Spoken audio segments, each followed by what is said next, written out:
Dan disinilah prinsip keadilan dalam hukum perdata kita benar-benar bekerja. Konsep ini disebut actori incumbit probatio.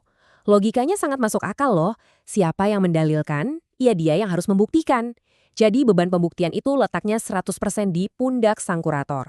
Kurator nggak bisa sekedar main asumsi. Mereka wajib menyajikan bukti otentik yang nunjukin kalau pihak ketiga itu emang niat menjaminkan hartanya. Kalau kurator gagal ngasih bukti itu, aset tersebut mutlak harus dilepas dan dianggap bebas dari bodel pilot. Masuk ke bagian kelima, mencegah gugatan melawan hukum. Buat teman-teman kurator, perhatikan baik-baik checklist ini ya. Ini ibarat tameng utama pelindung Anda untuk menjaga integritas profesional. Pertama, pastikan selalu verifikasi nama di sertifikat dan status pembebanan hak tanggungannya. Kedua, kalau ternyata ada sengketa soal kepemilikan, tolong jangan memaksakan kehendak. Tangguhkan dulu tindakan eksekusi penjualan atau lelangnya. Dan ketiga, sabar. Tunggu sampai ada putusan hukum yang ingkrah atau berkekuatan hukum tetap. Kurator itu dituntut untuk mengurus bodel pilot dengan standar kecermatan yang ekstra tinggi.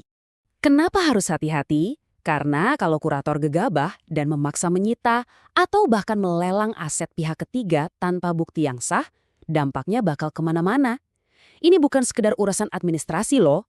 Ini pelanggaran hak konstitusional pemilik asli yang bisa memicu efek domino parah. Sang kurator bisa langsung dihantam gugatan perbuatan melawan hukum atau PMH. Lebih buruk lagi, lelang publik yang dipaksakan itu sangat berisiko dibatalkan di masa depan. Kasihan kan pembeli lelang yang udah beritikat baik kalau asetnya bermasalah? Nah, kita udah sampai di penghujung penjelasan kita. Sebagai penutup, saya mau ngajak Anda memikirkan satu hal yang provokatif ini. Isu ini tuh bukan sekedar soal melindungi satu individu yang sertifikatnya kebetulan nyelip di brankas perusahaan. Ini dampaknya ke seluruh ekosistem ekonomi kita.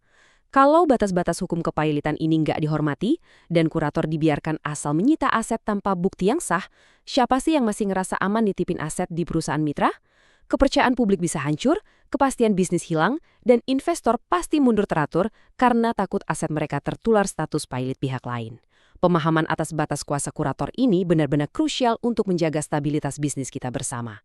Terima kasih banget udah menyimak pembahasan ini sampai selesai, dan teruslah menjadi pembelajar yang kritis.